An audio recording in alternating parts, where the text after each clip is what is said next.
Herzlich willkommen zu einer weiteren Folge Vampyr. Wir wollten bei der letzten Folge ja hier durch die Tür gehen, das werden wir jetzt mal machen. Mal gucken, was auf uns erwartet. Und wie die Story weitergeht, wäre auch mal interessant.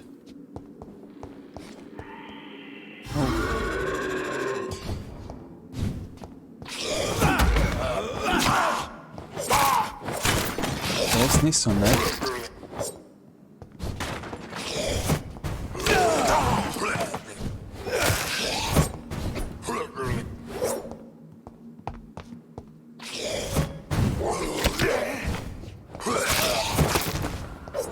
Was für eine Gestalt ist denn dann noch dazu? Nein, er hat mich gebissen.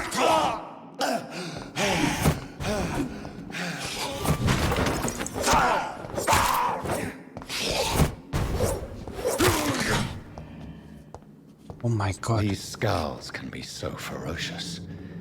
I'm not sure I can defeat them without becoming stronger. To drink blood is so tempting. Es ist halt jetzt die Frage, ich wurde gerade gebissen, muss ich irgendwie jetzt auch wieder was trinken oder wie ist das? Finden bestimmt gleich noch ein paar zum Trinken, aber wir gucken uns jetzt erstmal nochmal um. Das war ein schlechter Kampf von mir, ich weiß. Das gebe ich auch zu.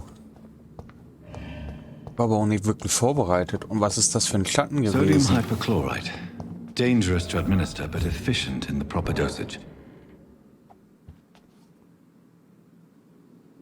Okay. Ausruhen, um zu entwickeln. Wir haben also wieder genügend XP.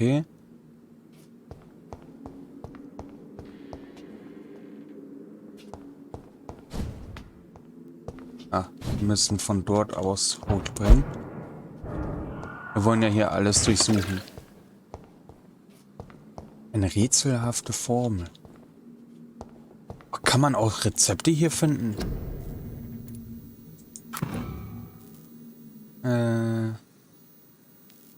Analysieren wir sie mal. Ja, man findet auch Rezepte, das ist cool. Das ist ja mega cool. Naja, das andere ist ja storyrelevant, was wir machen sollen. Oder herstellen sollen gleich.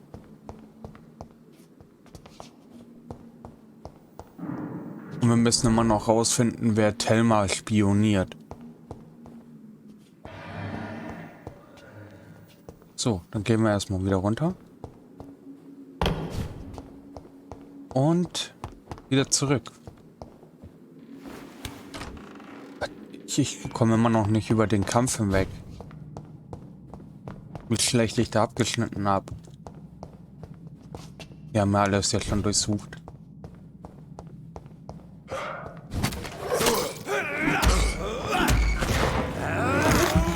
Trinken wir uns doch noch ein bisschen. Zack, geht es uns auch gleich schon ein bisschen besser wieder.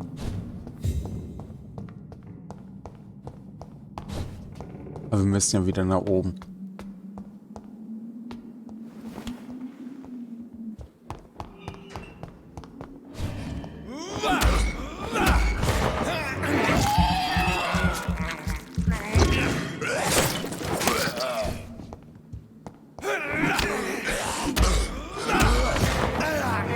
Saugen wir die erstmal aus.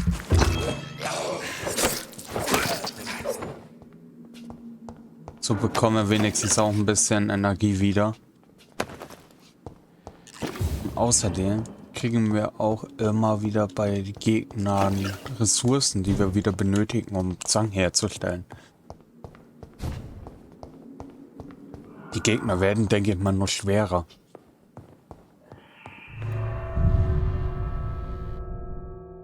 Aber bis jetzt richtig cool.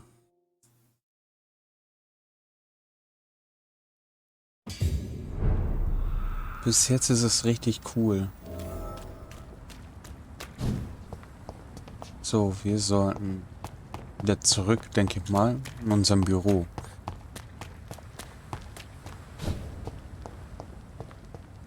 Hatte ich nicht hier letztens. Das hatte ich schon mal vorgelesen, aber hatte ich hier nicht durchgesucht? Bin der Meinung, dass ich mal alles durchsucht habe. Jetzt dürfen wir natürlich unsere Vampir-Fähigkeiten nicht mehr benutzen gerade.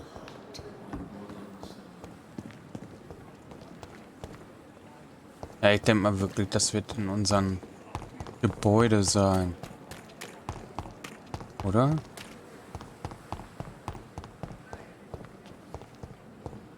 Über diesem Zimmer wird das sein. Das ist unser Zimmer.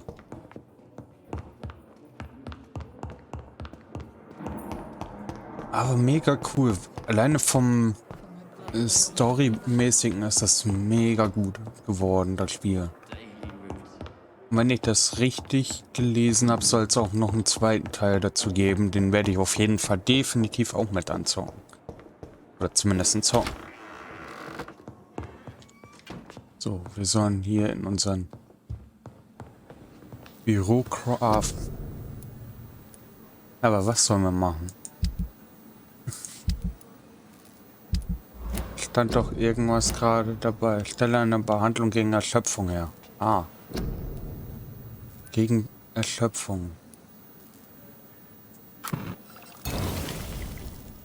So, das habe ich. Hätte ich auch da drüben machen können. Naja. Hätte ich mal gelesen, dann hätte ich es auch gemacht, ne?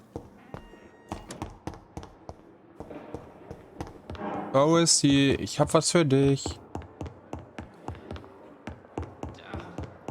Die wird unten sein.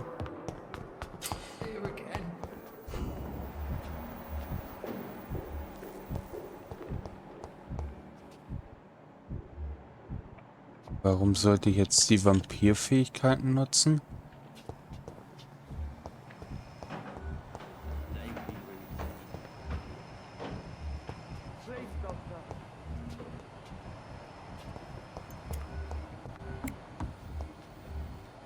Verstehe ich jetzt nicht.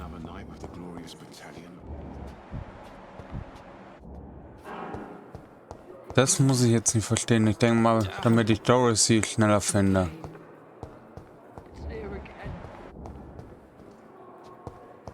Na ja, mal hier rum.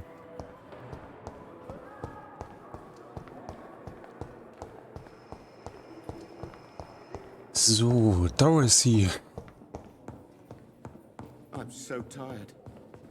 Will this shift never end? I will not let you down. Finally, you've returned, Doctor. Did you find anything of value? Nein, ich habe nichts Yes, Brauchbares You've gefunden. worked your first miracle, Doctor. Now, this patient here needs immediate treatment. Duty calls. When the storm has passed, I'll show you how to mix the remedy yourself with the same basic ingredients. Many thanks, Doctor. When you've finished, you ought to report to Dr. Swansea in his office. He's been looking for you. Seemed pressing. Okay. Krankheiten verringern die Blutqualität eines Bürgers. Und verwende die richtigen Medikamente, um ihn zu heilen. Sprich mit dem Patienten immer im Zimmer hinter Dorothy, um seinen Gesundheitszustand zu kontrollieren. Okay. Es ist schon wichtig halt, dass wir im Krankenhaus Hallöchen.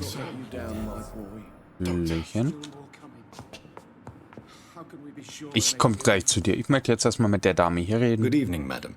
Can I help you? It's my son who needs you, sir. I'm Dr. Jonathan Reid. How can I help your son? I'm Beatrice Goswick, mother of Mortimer Goswick. Could you check on him, please, Dr. Reid?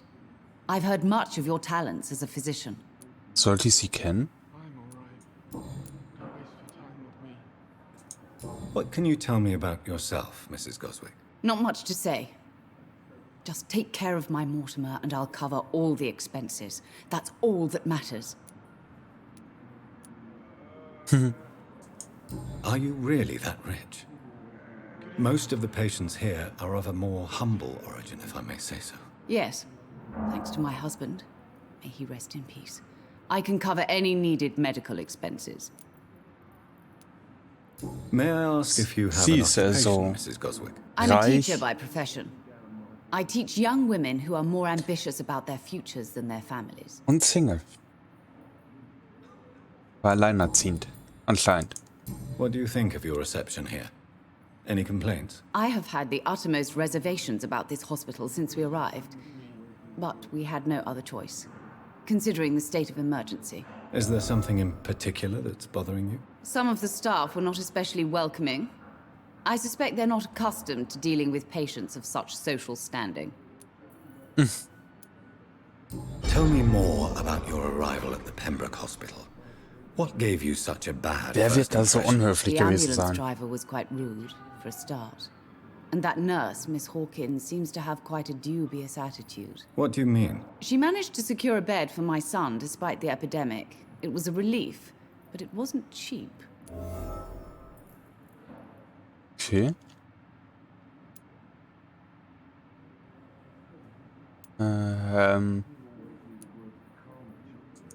She charged you for a bed? Yes, and I paid without question, considering the urgency of the situation. Okay. I share your concern, Mrs. Goswick. Be sure that I'll talk to the people involved. I don't expect compensation, Dr. Reid. But I'm aware such behavior would not be tolerated in other hospitals. Und ich werde mich drum kümmern, dass es hier auch nicht so ist. Goodbye, Mrs. Goswick.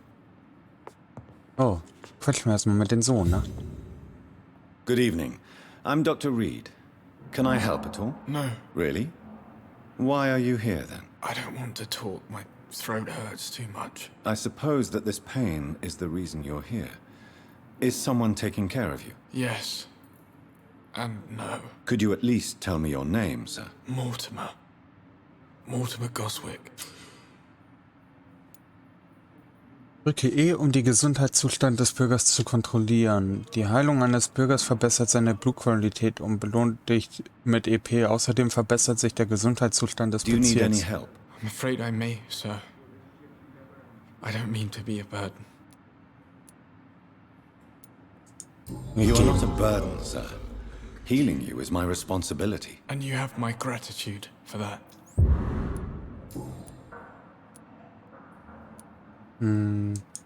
How painful is your throat, Mr. Goswick? So painful I'd rather not talk at all, Doctor. I'm sure you realize a doctor and his patient have to communicate, sir. Would it help if I gave you some paper and a pen? Not really. I see. Then maybe it's not just your throat that hurts, Mr. Goswick. Eigentlich würde ich sagen ausruhen, Perhaps aber ich your möchte sore noch ein throat bisschen is mehr just the erfahren. consequence of something more hurtful. Yes, maybe. But I don't want to talk or even write about it now. Why did your mother have you hospitalized here? She seems convinced this is a bad hospital. My mother just wants the best for me. She won't rest while I'm here. She'd go all the way to hell and back to help me.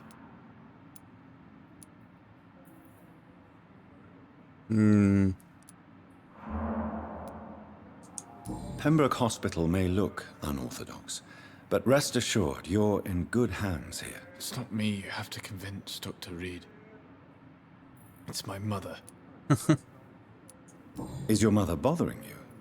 As your doctor, I can ask her to leave you alone if you would prefer. That's tempting, Doctor. But you have no idea what my mother is capable of. She would tie herself to my bed if you asked her to leave. Kann ich mir so vorstellen. How painful is your throat, Mr. Goswick? So painful I'd rather not talk at all, Doctor. Warte mal, bevor wir das weitermachen, persönliche Fragen. Tell me about yourself, Mr. Goswick. I don't want to talk, Doctor. Ja, vielleicht später. How painful is your throat? So painful. Dann I'll ruhen sie let you sich mal get some aus, rest. ne? Good evening, sir. Doctor.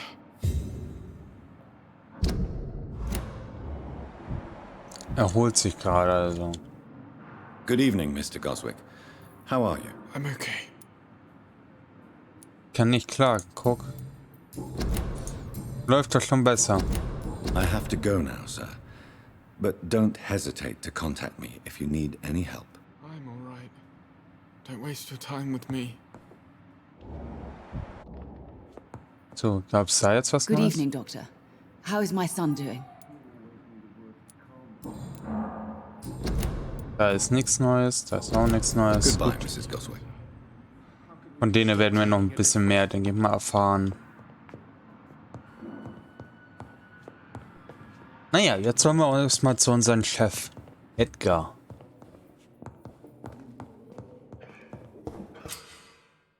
Bedenke, dass ihr das Blut von Bürgern eine größere Menge EP gewährt.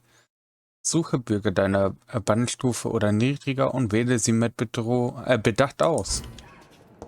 Ja, will nur so wenig wie möglich beißen eigentlich.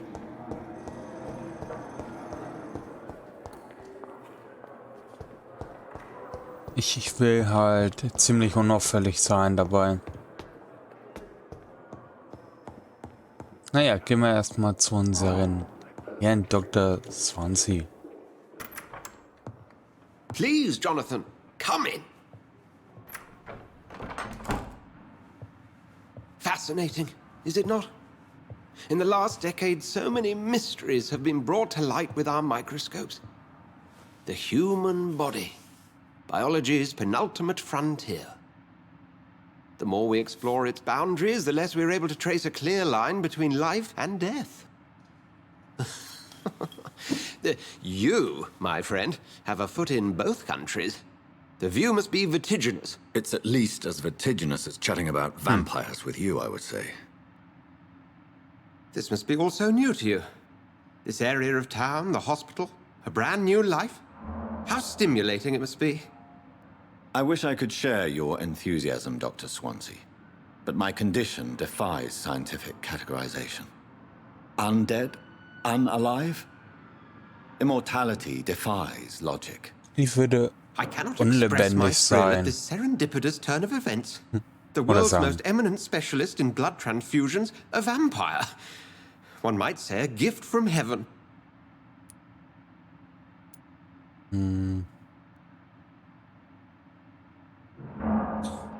Ja, das ist eigentlich kein Geschenk, aber...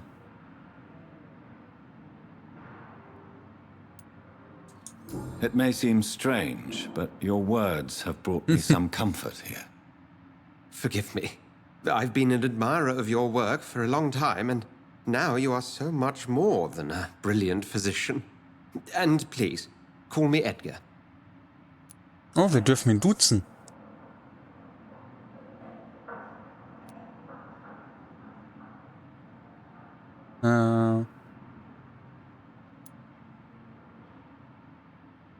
I'm not some doe-eyed student, Edgar.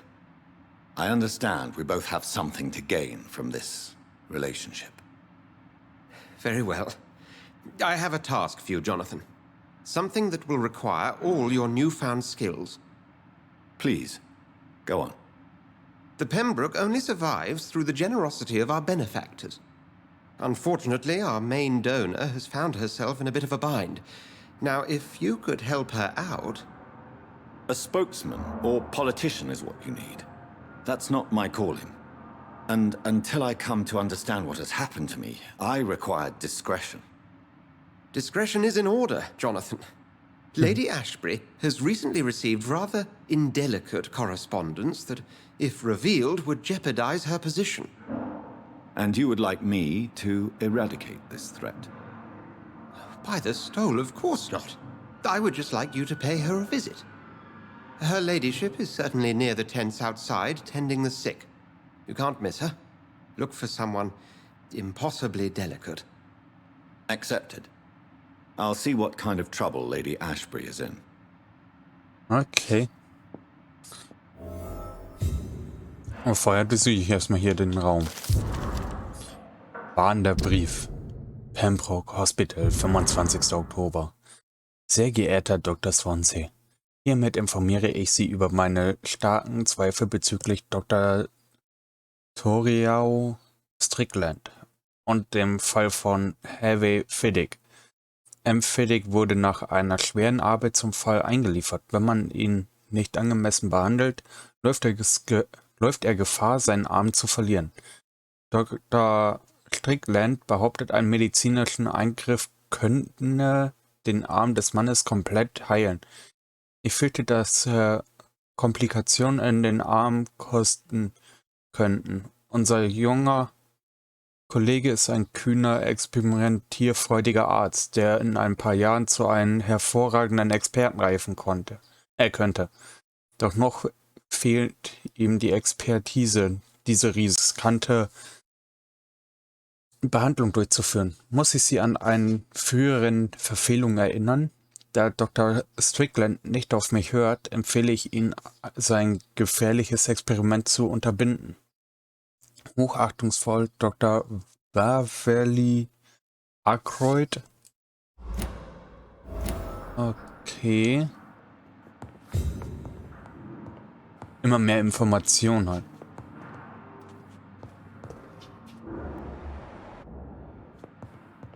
Wir müssen auch noch rausfinden, wer Thelma ausspioniert. Es ist noch die Frage, wo wir das rausfinden werden. Noch ein Brief. Seltene Spezies von Vampiren.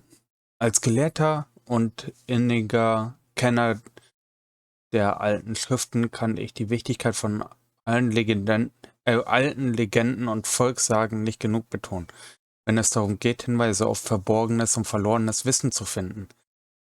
Ein verbreiteter Fehler ist nur, die bestätigten Fakten zu berücksichtigen und alles, was dem widerspricht, zu verwerfen. Zum Beispiel sollten wir nicht ausschließen, unentdeckte Vampirarten zu finden und überdenken, was wir als die Wahrheit über die verschiedenen Arten der Unsterblichen erachten. Basierend auf unseren langsamen und über die Zeit zusammengetragenes Wissen. Wie viele Jahrhunderte lang haben wir geglaubt, dass Vampir nur ein regionaler Name für das sei, was wir Ekorn nennen, bis 4 Entdecker der Bruderschaft in Sibirien Beweise dafür fanden, dass Fulkorts eine wolfsähnliche Art von Vampir sind. Betrachten Sie wir diesen Wesen als Entsprechung des mythologischen Werwolfs.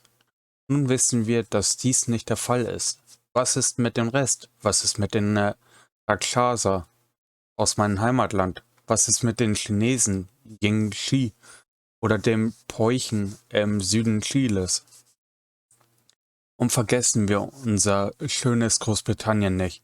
Was ist mit den Geschichten über die fledermausartige Frau, die manchmal um die St. James Church in Laos fliegen gesichtet wurde? Was ist mit der Kreatur, die in manchen obskuren Zeugenaussagen als Desaster beschrieben wurde und die 1666 versuchte, London zu vernichten, indem sie überall die Pest verbreitete? Was ist mit den Nimrod, der mythischen Figur des ratlosen Vampyrjägers, der manchmal von früheren britischen Ekorn als legendär Weidmann beschrieben wurde, der sich nur vom Blut seiner Opfer ernährt und unbemerkt unter Sterbliche und Unsterbliche wandeln konnte? Meine Brüder, wenn wir auch nur für ein paar Augenblicke vergessen könnten, was wir vermeintlich schon wissen, würden wir uns niemals sicher sein, was wir noch finden werden. Aus Die Enthüllung der Nacht von Asher Taltree Prism vom St. Paulus. Primus, nicht Prism. Immer mehr Informationen auch, dass halt es auch vielleicht noch andere Arten von Vampiren gibt. Do you need something, Jonathan? Kann ich? I have just a few questions. Then ask away. I'm at your service, Doctor. Ich würde jetzt erstmal hier über die Bruderschaft You gerne was mentioned wissen. something about a secret society. A brotherhood, if I recall. Could you elaborate? Certainly. I've been a member of the Brotherhood of St. Paul's Stole for several years. We are pledged to monitor and report vampire activity in England as impartial scientific observers. Naja, er fürchtet sich nicht vor mir. That explains your nightly wanderings about the docks and the questions you ask. I feel it wasn't mere coincidence that led us to that part of town. There was something as yet unseen that set those chain of events in motion.